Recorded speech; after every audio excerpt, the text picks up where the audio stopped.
Welcome back to the channel, guys. We are back with the two Godox flashes again we've been talking about for a while. The Godox IA32 and the Godox IM30. The IM30 is a $35 flash from Amazon, and the Godox IA32 is a $49.99 flash from B&H. Both great flashes.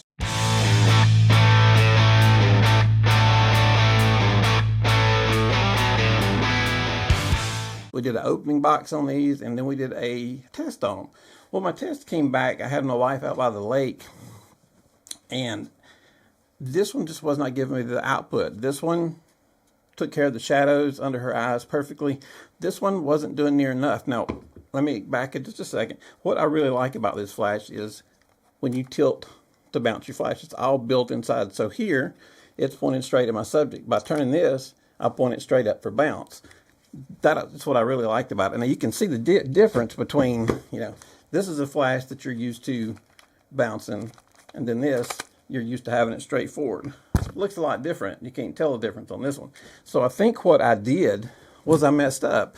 I had it pointing up to bounce, and we were outside. I think that's why I didn't get enough power. So we reshot these images to see what was happening, because I just couldn't figure out why, and I just did not think that this flash would not do a very good job, being that its specs are more than this one. So let's take a look at some pictures. I shot these. We'll go over each one, and we'll go from there. So let's get started on them. All right, so our first image we have right here. Now, these aren't edited, correct, or anything like that. They were just shot raw. I turned on JPEG. This is using the IM30, the $35 flash. I had it set at 1/160th of a second. F4 using Sigma's 24 to 105 F4. ISO 400 is where I got that image. That's straight at her, and the lighting is good, other than it is harsh because it's pointed straight at her, and this flash will not allow you to bounce. The next picture that we have, another picture of her. I took this one down, took the ISO down to 320, kept everything else about the same. They're both, within reasonable use. This one, we went outside. I shot this at 1/60th of a power. F4.0, 3/20th of a second, and I think it looks fine. This one, again, same thing, same power settings. Outside, it looked pretty good too. Now, you're seeing a little bit of that harsh because the light's pointed directly at her. So let's see what we are getting from this flash. All right, the first picture we get on it, this is shot at 1/8 power, 1/60th of a second, F4, 320 ISO. Looks pretty good, other than, you can see the harshness of the light hitting her face. The next picture, pointed right at her again. Same thing, except I changed the ISO to 400. We're still 1/8 of a power, looks good. This one, you're going to be able to tell the difference. This is when I bounced it. I kept it at 1/8 of a power and bounced it, and you can see how that did not work so well.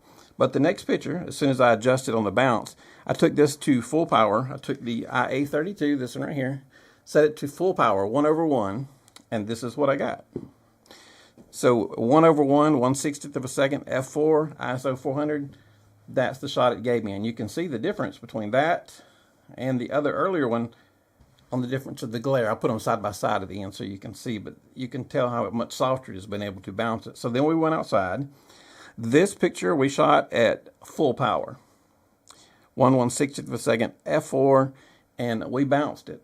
The white light is right above her head, so we don't get quite as much soft as I wanted to on that one. All right, so this is the last picture that we shot of her inside using the IA32. It looks good. I don't see anything wrong with it. It's bounced. It's full power. I think it looks pretty good, and we don't get those harsh shadows like we do when we shoot straight on. So from there, we went outside. This image is shot directly at her, 1/160th of a second, F4. So you still got a little bit of the face, you can see the hot spots. This one, so as we look at this picture right here, she is still outside. This one is bounced. It is full power, 1/1, a bounce. Looks pretty good. We got rid of the glare that you can see on the side of the face, and we went to full power from 1/8 of a power. So just to see what would happen when I was bouncing, I decided to go back on this last shot, and I took it back to 1/8 of a power and bounced it. And you can definitely see how there's not enough light in that image. It definitely needed to be at the full power.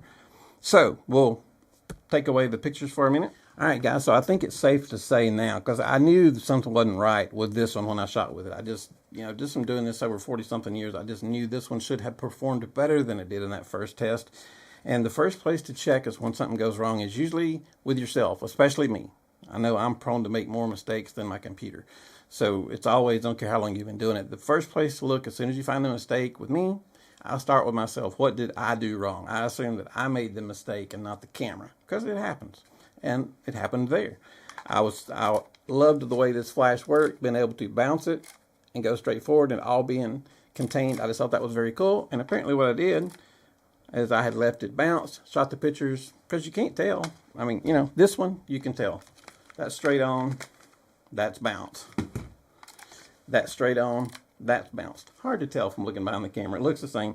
My fault completely, but now we know the answer. These are both great flashes. This one's just a tad stronger. $35 flash versus a $50 flash. This one you cannot bounce. This one you can bounce. If I was buying just one, I'm going to keep them both because I like them. This one, if I just had a choice between the one, I'd probably go with this one because I love being able to bounce the picture. Much nicer.